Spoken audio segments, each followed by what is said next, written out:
En Vendée, en fait, on a écrit à 2 mairies, donc La Roche-sur-Yon et les Sables-d'Olonne. Donc nous avons demandé les documents administratifs. La Roche-sur-Yon, en fait, n'utilise aucune méthode. Donc il n'y avait aucun document, c'est ce qu'ils nous ont dit. On considère que c'est positif, hein, c'est-à-dire qu'ils n'organisent pas le fait de les tuer. Et par contre, sur les Sables-d'Olonne, en fait, donc dans les documents qui nous ont été transmis, on a pu constater que c'est une ville qui a des pigeonniers. Et en plus, elle organise des campagnes de capture, donc en plaçant des cages sur les toits d'immeubles. Le but, c'est de les maîtriser à un endroit précis pour leur permettre de se développer de façon sereine et maîtrisée. Le but, c'est donc de baguer la totalité des pigeons qui sont à l'intérieur, tous ceux qui vont naître. En fait, on va stater tout ça de façon à ce que chaque femelle par an ait à minima un petit. Une fois stabilisé, on va accélérer un peu la stérilisation des œufs de façon à avoir une population fixe d'à peu près 150 résidents. Sur les 3 dernières années, on a évité la naissance de 2600 pigeons.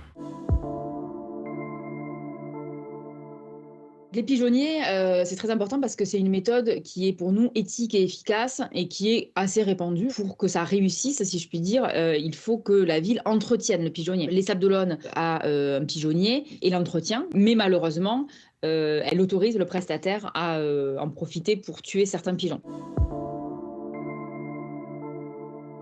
Il arrive de temps en temps qu'au sein même du pigeonnier, vous ayez une population qui soit trop importante. Donc il nous arrive de faire une capture à l'intérieur du pigeonnier.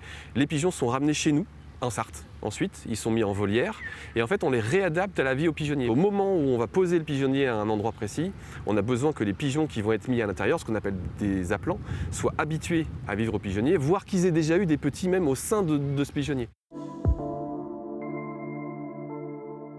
Nous, d'après les informations qu'on a, on peut dire que ce sont des animaux qui sont gazés, puisque c'est vraiment la méthode la plus répandue, hein, donc de capturer les pigeons à travers des cages, ensuite de les transporter dans les locaux du prestataire. Ils sont placés dans un caisson à CO2 dans lequel on injecte du CO2. Et ensuite, donc, c'est une mort qui est lente et douloureuse. Il y a évidemment un état de stress intense. L'approche qu'a la PAZ et d'autres associations est super importante. Il y a un moment par contre où il faut que tout le monde soit clair aussi. La loi française autorise l'euthanasie des pigeons en France sous certaines conditions. C'est pas pour ça qu'il faut le faire. Nous on a l'avantage d'avoir des grandes volières et d'avoir une activité qui nous permet de réadapter les pigeons. Donc l'euthanasie chez nous est quand même assez rare. Et j'espère que ça disparaîtra un jour.